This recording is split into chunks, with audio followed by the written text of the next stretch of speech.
Today I'm going to show you how to splice a lead core leader using the Dragon Carp lead-free sinking core. Been using this for a while. It's actually quite good. You get a spool, 10 metre spool there, and it's about £5, so you can get quite a lot of leaders out of it. So first thing you do is you just remove some of the core. Just give it a twist, or with some scissors. Just cut a bit off with the scissors.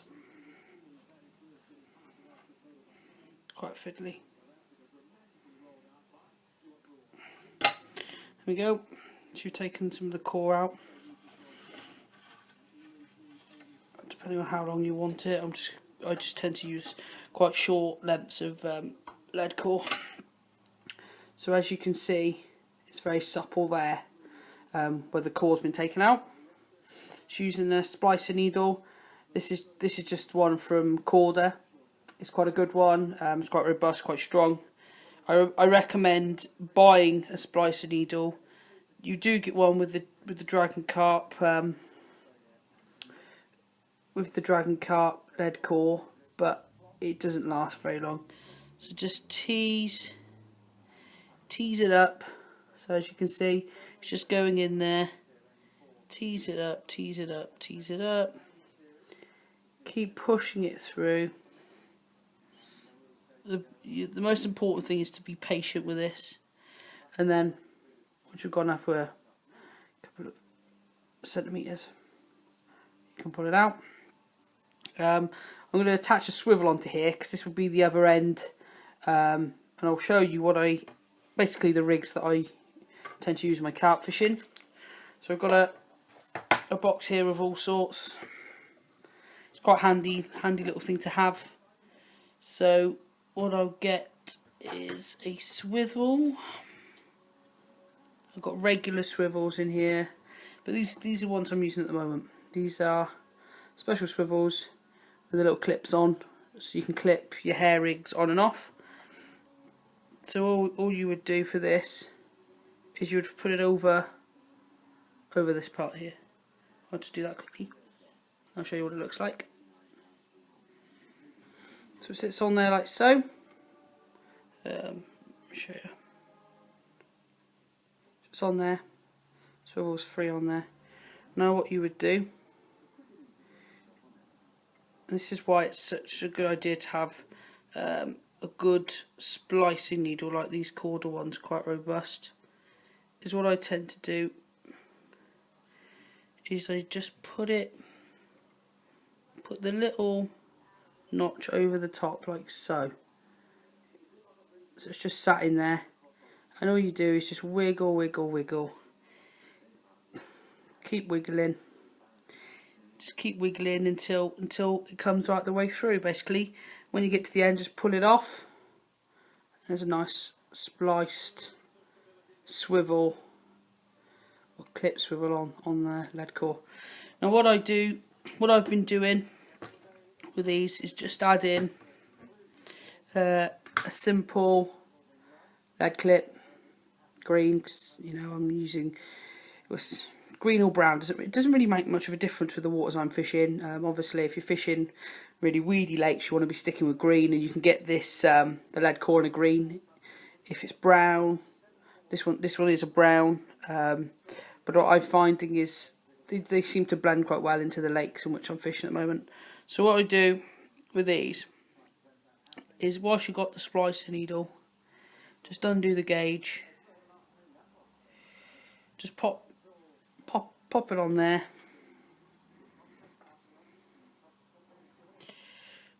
Fold your lead core in half. Just shoot it down. Same with your tail rubber. Just using the little hook on the fold like that. Fire it down.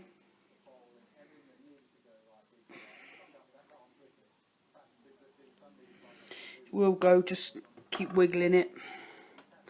So then when you get to the business end where I've put that swivel on, so the leg clip now can clip into that. And your tail rubber can just clip when it's moist. Just lightly push it over there, so that's perfect. When you're fishing these clips, it is essential to me to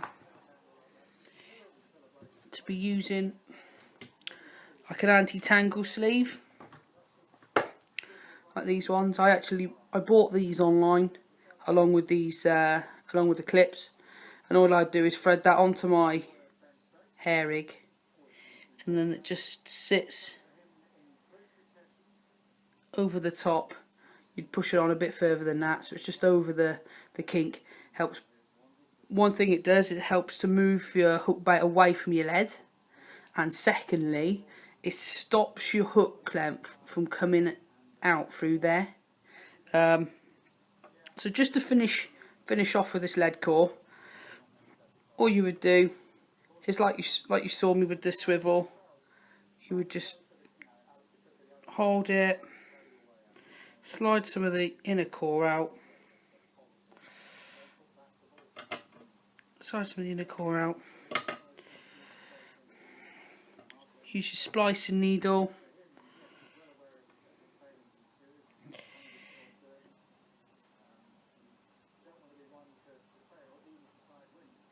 Use your splicing needle again. Just pop it in there.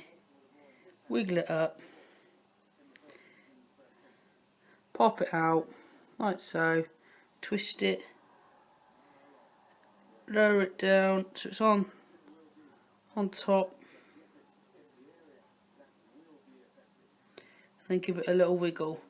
Now the important part here, as you can see, if I pop that to the camera, as you can see, there is a tiny little hole in there.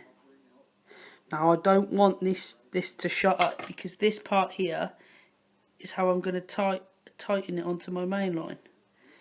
So what I tend to do is either using a piece of scissors, or you can even use a piece of the lead you had left over, or the sinking material that you had. Just pop it in there like that, which means then when you wiggle,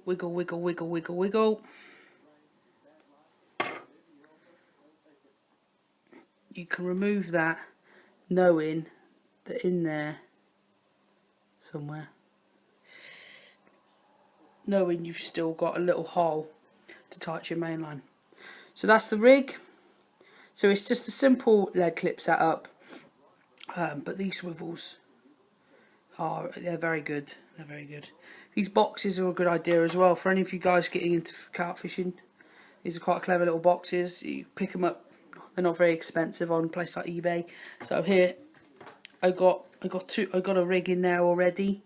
That one instead of splicing a swivel on, I've spliced a quick link. But just the same thing. What I find with the quick links though, they don't clip up. They don't seem to sit in the lead clips too good. So when you get a fish, the lead's always moving around. Which sometimes I want that. Sometimes, you know. So yeah, that's another way of doing it. So you know, I've got lead clips in this one. I've got swivels, and I've got them clip swivels as well. I've got selection of hooks. Plastic baits, you can't beat having a bit of plastic, especially pink. These are the Corda Fruity Squid dumbbells. These are the pop-up dumbbells. I've also got in the one next to it, these are the Banoffee. These are the 8mm slow sinking. Now, I even have some of these in my seat box for when I'm method feeder fishing, because they're perfect little size. You know that, you know, if you put that on the method feeder and let it just slowly go down, it will just sit there. Nice little baits. Always good to have options. So I've got some lead clip sleeves. I've got some other fake bits of corn, and some shrink tube for when I'm tying up my hair rigs. But really, you know, it's up to you what you do with these sort of things. It's, you know, tailor it to yourself. I used to keep my splicing needle in there, you know, but then I decided to have corn. So it's up to you really. So that's how you splice. Have a look at the Dragon Carp website. They got some quite good terminal stuff. You know, I would stay away from their sort of hooks, because their hooks are they're not sharp at all. You want to stick with a top brand hook, you know, Corda or Nash. But this, I've been splicing with it, and it's quite easy to splice, as you've seen, and it's not let me down so far, and I've used it snag fishing and all sorts. So give it a go. Any comments? Let us know. If not, enjoy your fishing. Have some fun.